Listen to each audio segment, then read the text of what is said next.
Welcome back, everyone, to another deep dive. Today we have a really interesting topic, all about how glider pilots can seemingly defy gravity and stay airborne for extended periods. You got it. And to do that, they have to become experts in reading the atmosphere and using some pretty ingenious techniques to find and exploit rising air. It's amazing, really. We have some great source material here, a mix of really detailed explanations, some very clear diagrams that break down all the different types of lift that glider pilots use, from thermals to ridge lift to mountain waves. Absolutely. So today we're going to explore how these pilots identify those pockets of rising air, how they safely exploit the different types of updrafts, and some of the crucial safety considerations that are absolutely paramount when you're up there without an engine. All right, so the sources really emphasize that thermals are like the bread and butter of glider soaring. It's by far the most common type of lift used to gain altitude. That's right. Thermals are these columns of warm, rising air, and they form when the sun heats the ground unevenly. Okay, and it sounds like there's a whole art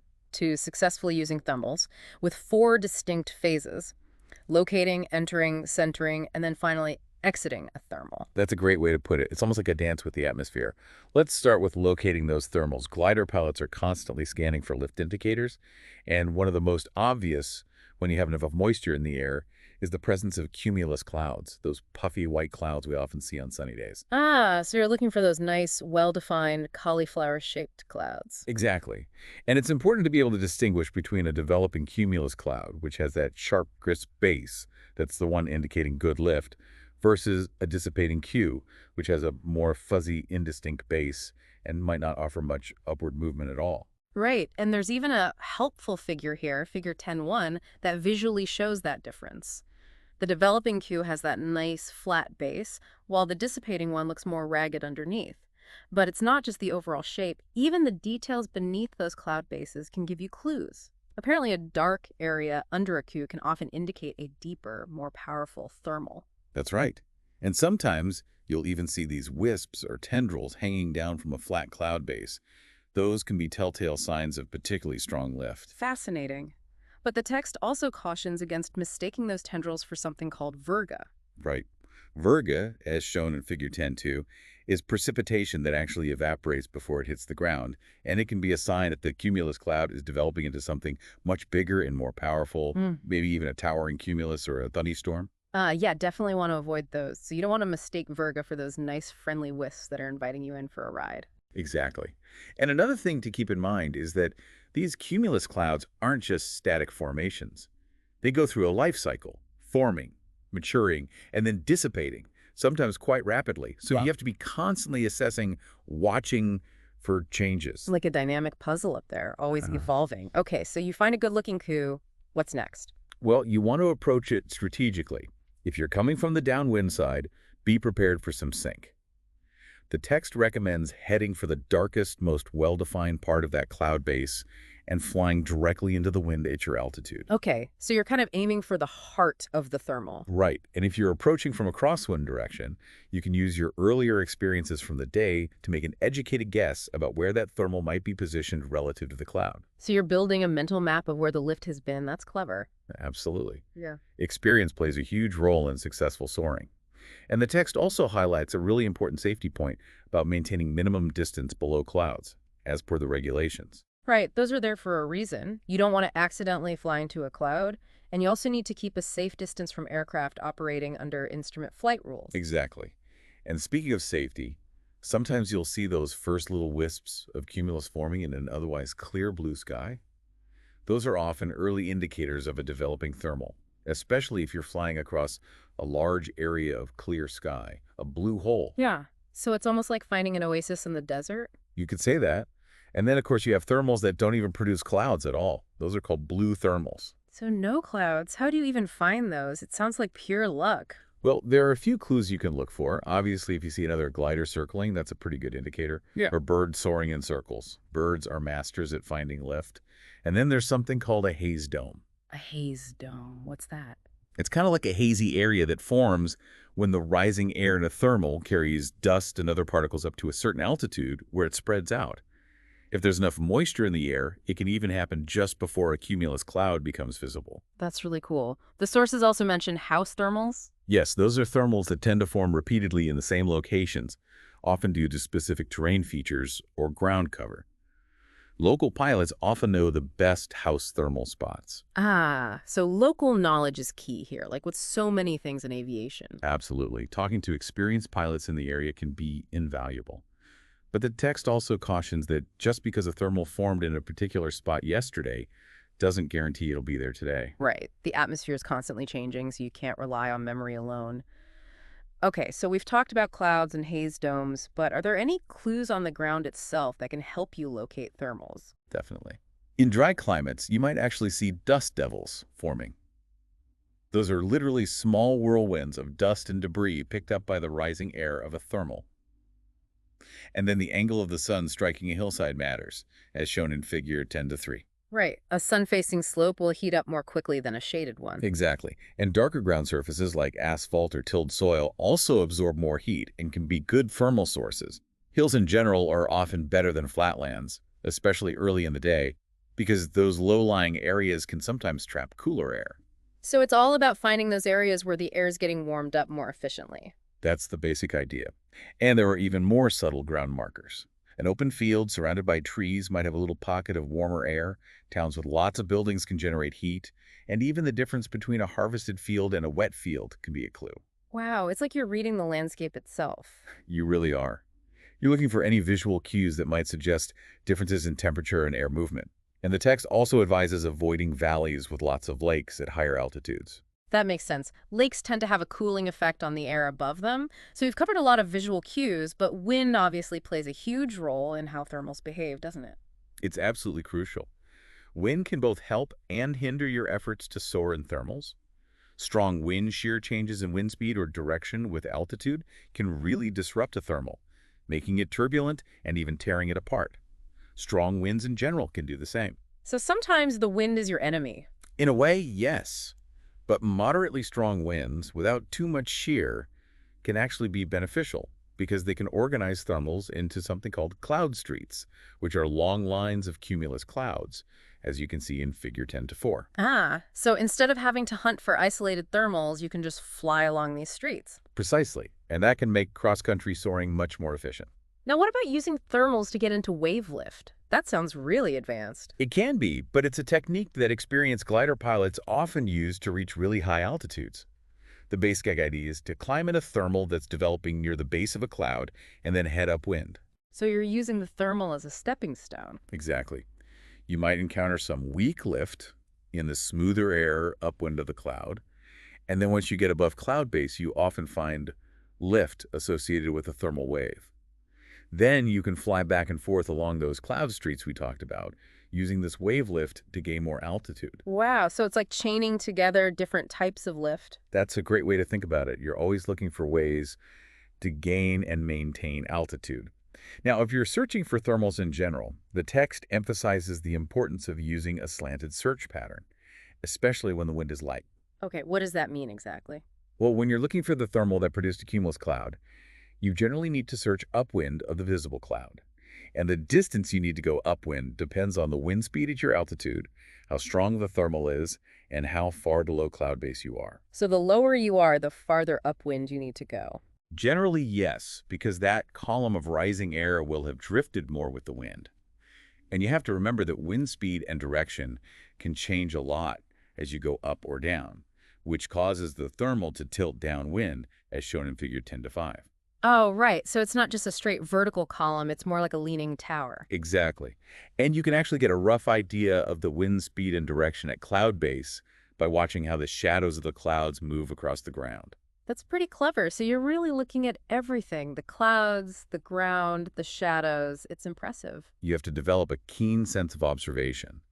And if you spot another glider circling in a thermal, but you're much lower, you need to account for that thermal tilt when you go searching for it. Right. So aim upwind of where they're circling. Exactly. And if you're at roughly the same altitude as another glider that's thermaling, or if you happen to be directly above or below them, you can try searching upwind and downwind of their position. Got it. But the text also warns against wasting too much altitude searching in an area where you're only finding sink. Right. Sometimes it's better to move on and look for a fresh thermal elsewhere. And it's definitely wise to avoid those areas downwind of big lakes or large irrigated fields, as shown in figure 10-6, because those can create blue holes, areas of stable sinking air. Okay, so let's say you've spotted what you think is a good thermal. How do you actually get your glider into it? Well, interestingly, the first indication you're entering a thermal might actually be a slight increase in your sink rate. But then you'll likely feel a little positive G-force as the glider starts to rise. And your variometer, that instrument that tells you your climb or descent rate, will start to show an upward trend. So you feel it in the seat of your pants first. Often, yes. And the text is very emphatic about a critical safety step at this point. Oh, right. It's almost like a bolded warning in the text. It is. It says you must visually clear the entire airspace around you before initiating your turn. Oh, that's so important. You get so focused on finding that lift that you could easily forget to look around. Exactly. It's really easy to get tunnel vision in those moments, so a thorough 360-degree scan is absolutely essential before you start circling. Okay, safety first. So you've cleared the airspace, you're feeling that lift. Which way do you turn? The general rule is to turn towards the wing that seems to be lifting first. If your glider starts to bank slightly to the right, that means your right wing is encountering more lift, so you'd clear the airspace and make a left turn. So you're essentially turning into the lift. Right. And if there's no clear indication of one wing lifting more, you can just choose a direction. The important thing is to be comfortable thermaling in both directions. Okay, so now you're inside the thermal, making your turns. What's the key to getting the best climb rate? That mainly comes down to finding the right bank angle for your turns and maintaining the right airspeed.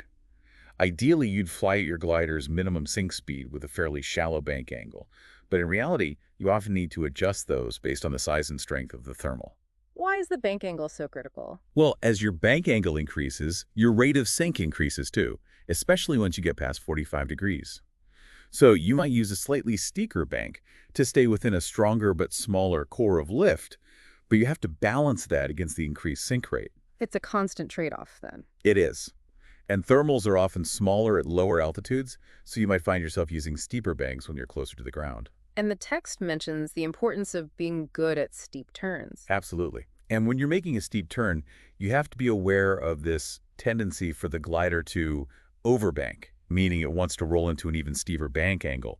You counteract that by using aileron against the turn, which can create some drag and potentially lead to a skid or even a spin if not corrected.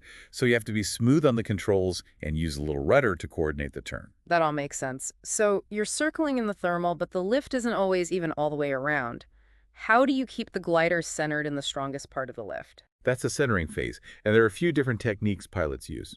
One common method is to pick a visual reference point, maybe a distinctive feature on a cloud or a landmark on the ground that corresponds to where you felt the strongest lift during your previous turn. So you're using visual cues to guide you. Exactly. And as you approach that reference point on your next turn, you either straighten out your turn slightly or shallow your bank angle for a moment to try and stay within that core of stronger lift. Interesting. And there are other methods too, according to the text. Right. Figure 1011 shows 3 other common techniques. One involves slightly shallowing your bank angle when you encounter weaker lift, and then returning to your original bank angle when you hit stronger lift again.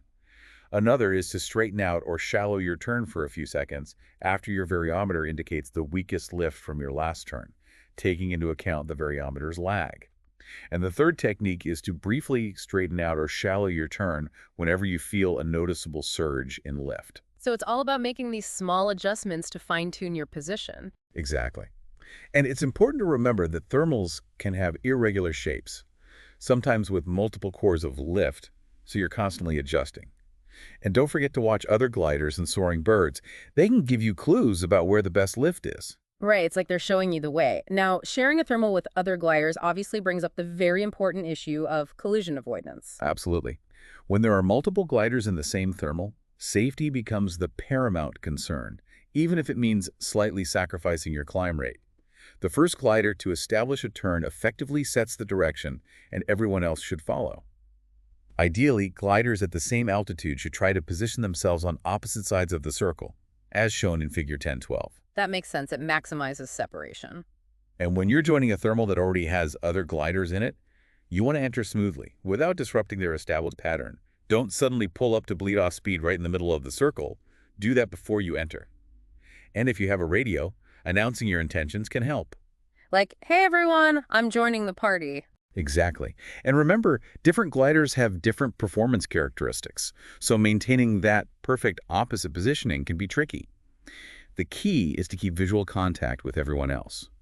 Radio communication can be helpful, but don't clog up the frequency with unnecessary chatter. Right. Keep it concise and relevant. And never fly directly above or below another glider in a thermal. Even small performance differences can lead to a collision. If you lose sight of another glider and can't reestablish contact via radio, the safest thing to do is leave the thermal, give it some time, and then rejoin in a position where you have a clear view of everyone else. So good communication, situational awareness, and a healthy dose of caution are key here. Absolutely. Unsafe thermaling practices significantly increase the risk of a mid-air collision. Okay, so you've climbed as high as you need to, or maybe the thermal is weakening. How do you exit gracefully and safely? You usually increase your speed slightly to help penetrate any sink you might encounter at the edges of the thermal. And again, you want to exit in a way that doesn't hinder or endanger any other gliders that are still working the lift. As you're completing your final circle, make sure to scan the whole sky again, check for traffic, and start thinking about where you might find your next climb. So you're already planning your next move. Experienced glider pilots often have a good idea of where they're going even before they leave a thermal. And finally, remember that not every day will offer perfect soaring conditions. Right, you can't control the weather. Exactly. You have to adapt to what the atmosphere is giving you on any particular day. And be prepared for days when you might not find enough lift to stay up for very long. Sometimes an early landing is just part of the experience. So flexibility and managing expectations are key. They really are. All right, so we've covered thermals in quite a bit of detail. Let's move on to another fascinating technique that glider pilots use. Ridge soaring, also known as slope soaring or ridge running. Now, this sounds like a whole different ballgame. It is. It involves flying in the band of lift that's created when wind flows horizontally and is forced upwards as it hits the upwind side of a ridge or hill.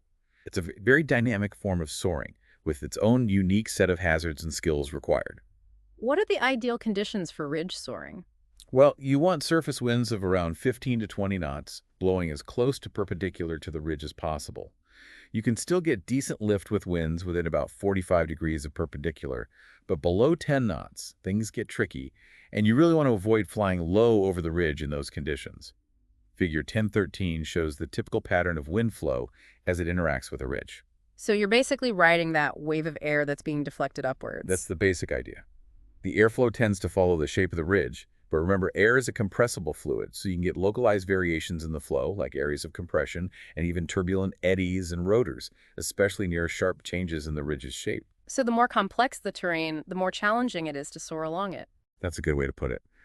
A simple, smooth ridge is generally easier to work than a ridge with lots of peaks and valleys. And the text mentions traps in the context of ridge soaring. Right, there are a few things you really need to be aware of. First and foremost, don't attempt ridge soaring without proper instruction from a qualified instructor. And when you're approaching a ridge to soar along it, do it from the upwind side at about a 45-degree angle. That gives you a quick escape route if you don't find lift. So you're always thinking about your outs. Always. And if you have to approach from the downwind side, use a similar diagonal path so you can quickly turn away if you hit sink. That makes sense. Now, when you're actually soaring along the ridge, you'll likely need to use a crab angle, flying with your nose pointed slightly into the wind to prevent drifting over the crest of the ridge and into the downdraft on the lee side. Ah, so you're counteracting the wind's sideways push. Exactly. And avoid using uncoordinated control inputs like excessive rudder to try and keep your nose aligned with the ridge. That can lead to a skid towards the terrain. Okay, uncoordinated controls are bad. Got it. And the text mentions this upset phenomenon. What's that all about? An upset in ridge soaring is when a sudden downdraft, often from a thermal originating on the lee side of the ridge, abruptly rolls the glider into an unusual attitude. It can be pretty disorienting and potentially dangerous. That's why it's generally a good idea to fly with a bit more speed than your minimum sink speed when ridge soaring, especially if there are gusty winds or thermals around. That extra speed gives you more control authority and a better margin above stall speed. So you're sacrificing a bit of climb performance for better safety and controllability? Precisely. And there's one really, really important rule here. Never fly directly over the crest of the ridge, and definitely never go below the ridge on the downwind side. So you're always staying on that upwind side in the lift band. Absolutely. And remember that when you're flying downwind, your ground speed increases, which means your turn radius increases too, as shown in figure 1018. So you need more room to maneuver. Exactly. And speaking of maneuverability, managing your airspeed is crucial when you're ridge soaring close to the ground. Why is that? Well, in theory, you'd fly at minimum sink speed to get the best climb rate. But in reality, flying so close to the terrain, especially in turbulent conditions, flying that slow can leave you with very little margin above stall speed. So it's usually safer to fly a bit faster when you're at or below ridgetop height. So you're trading some climb efficiency for better control and safety again. Exactly. Once you've climbed a few hundred feet above the ridge, you can usually slow down a bit. But the key takeaway is to always have some extra airspeed in reserve when you're close to the ground, as figure 1019 highlights. Now, what about when there are multiple gliders sharing the same ridge? Are there any procedures to help prevent conflicts? Yes, there are some well-established practices that make ridge soaring much safer, especially when it's crowded. The most fundamental rule is to always turn away from the ridge, even if you think you have plenty of clearance. A downwind turn near a ridge is just asking for trouble. Figure 1020 illustrates some of these key safety procedures. So no matter how tempting it might be to turn towards the ridge, always turn away. Always. And avoid flying directly above or below another glider. It's hard to judge distances accurately in those positions. When you're passing another glider, do it on their ridge side and be ready for them to turn away from the ridge as well. So you're anticipating their moves. Exactly. And you need to know the right-of-way rules. In general, both gliders should turn right if they're approaching head-on. But in ridge soaring, if one glider has the ridge to its right and can't turn right, the glider with the ridge to its left should yield. Okay, so there are some ridge-specific variations on the standard right-of-way rules. Right. And since head-on encounters can be hard to spot when you're focused on the terrain, it's really important to be extra vigilant and use your radio to communicate your position and intentions. The text also mentions the effects of bowls and spurs in relation to ridge soaring. What are those, and how do they affect the lift? So when the wind is blowing at an angle to the ridge, it interacts with these features in the terrain. Bowls are like indentations in the ridge, and spurs are like fingers sticking out. And they can create areas of enhanced lift on their upwind sides, as shown in figure 1021. So you could get better lift in a bowl than along a straight section of the ridge. Potentially, yes. But the downwind sides of bowls and spurs often have sinking air. So if you're flying at ridge height, you might detour around the downwind side of a spur and then drift into a bowl to catch that better lift. But be careful about making any sudden turns back towards the main ridge after passing a spur. You could encounter other traffic. Good point. And if you're high enough above a spur, you could maybe fly over it, but be ready for some sink on the downwind side. Right.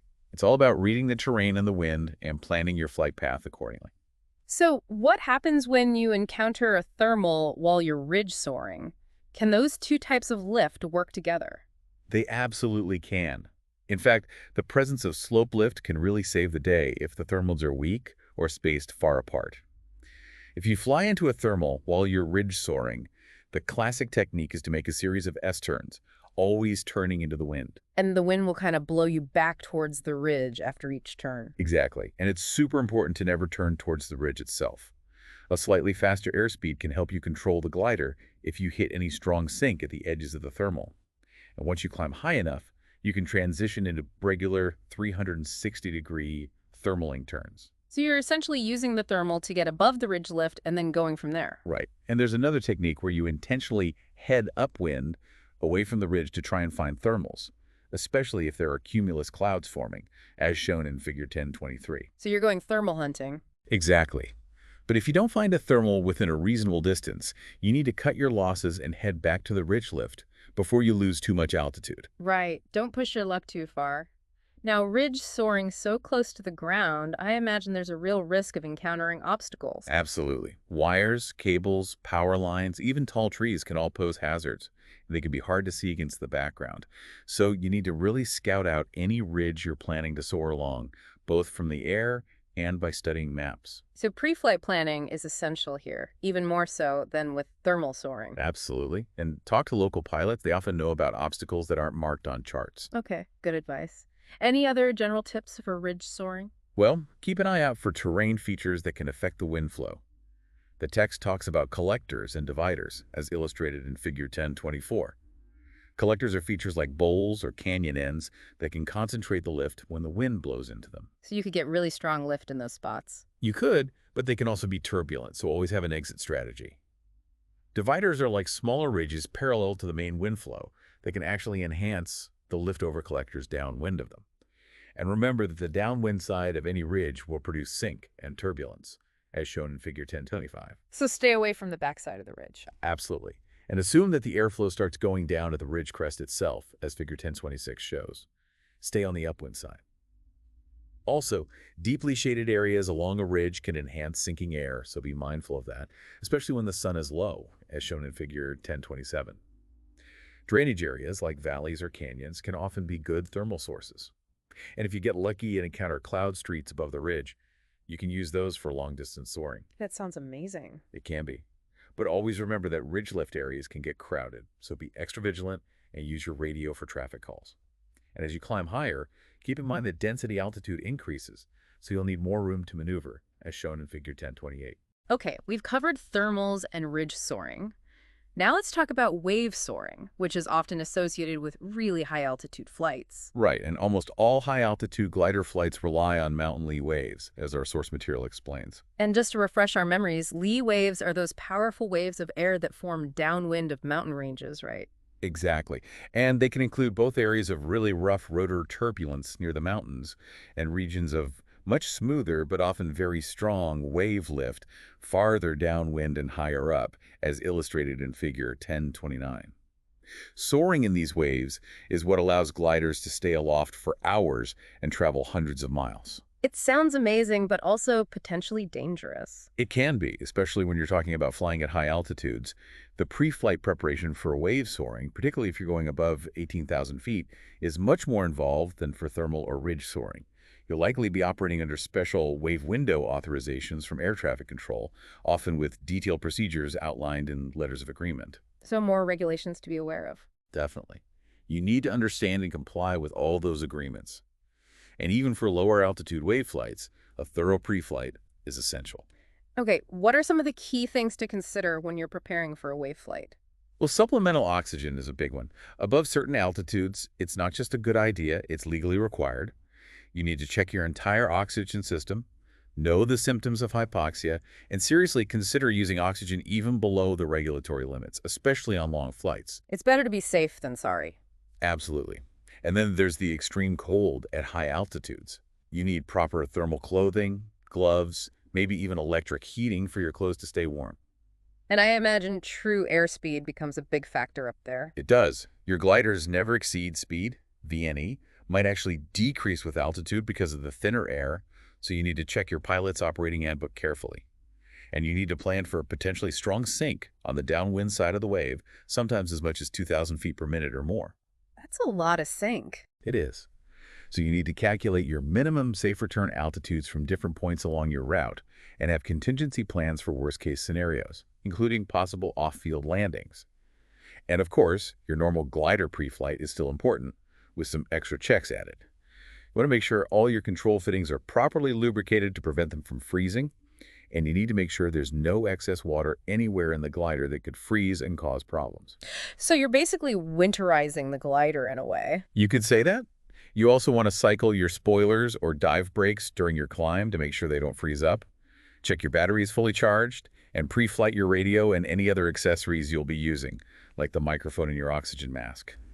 And then you need a detailed briefing with your tow pilot. So you're both on the same page before you even get in the air. Exactly. Discuss the tow route, release altitudes, areas to avoid because of rotor turbulence, the planned tow altitude, and emergency procedures. If you're wearing a parachute, make sure it fits properly over your cold weather gear and doesn't restrict your movement or your ability to control the glider. Right, those are all important considerations. And make sure you can still comfortably reach the rudder pedals with your bulky winter boots on. Check that your canopy closes properly with all your cold weather clothes, fasten your seatbelt and shoulder harness tightly, and make sure your oxygen mask is easily accessible. And last but not least, secure everything loose in the cockpit before you take off. So it's a lot more involved than just hopping in and going for a quick flight around the pattern. It is. Wave soaring, especially at high altitudes, is a serious undertaking that requires meticulous preparation and a high level of awareness of all the potential hazards. Now let's talk about how you actually get into that wave lift. You can either soar into it from another type of lift, or you can be towed into the wave system. That's right. And if you're soaring into the wave, there are three main methods.